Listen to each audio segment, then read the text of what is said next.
there is a good deal of overlap between IVF and the fact that significant growth in the world of medicine has taken place during the last decades. 20 years ago, I could not have found any facts related to IVF, which stands for in vitro fertilization.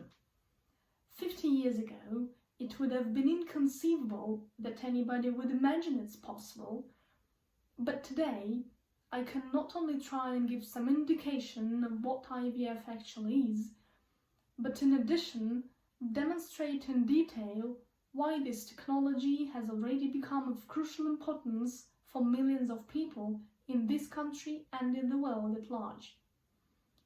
And another vital point that I need to make is whether it is safe and really worth spending money on. So, IVF is the theme now. I could, I suppose, give you a quick account of the medical terms which are relevant to this topic. And there are many of them, some quite easy to understand and some much less so, but you could get all of that out of books and online resources. So what I thought I would do is to explain in a fairly general way how IVF works. To do this in the easiest possible way, I thought it would be probably best if I just defined that IVF is a kind of fertilization which takes place outside the body. What does it actually mean?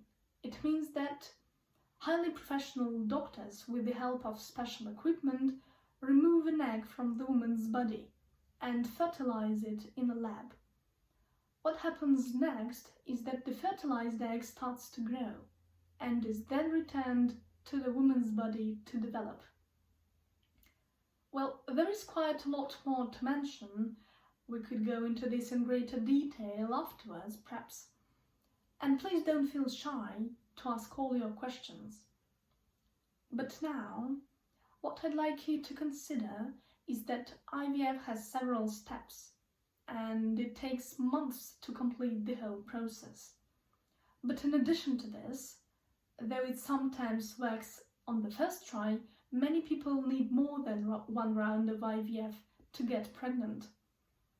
It won't take much imagination for you to realize that some couples spend an awful lot of money and time to reach the goal, the birth of the healthy baby.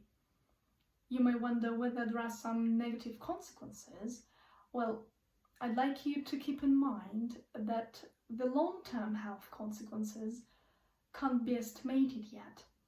But what scientists have seen during the last 20-30 years is that IVF is safe for women and their babies. It can't be said that we have now reached the point of crisis, but infertility affects 1 in 8 couples worldwide.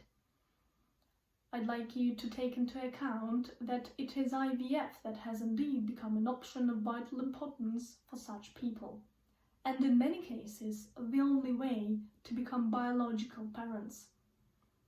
Now, until this moment in time, more than 6 million children, healthy children, have been born thanks to IVF. And as I'm sure you will agree, it doesn't matter at all what the patterns of their conceptions were. I would go as far as to say that anyone who tried to distinguish children born from IVF from those conceived naturally would be misrepresenting the way in which a life begins.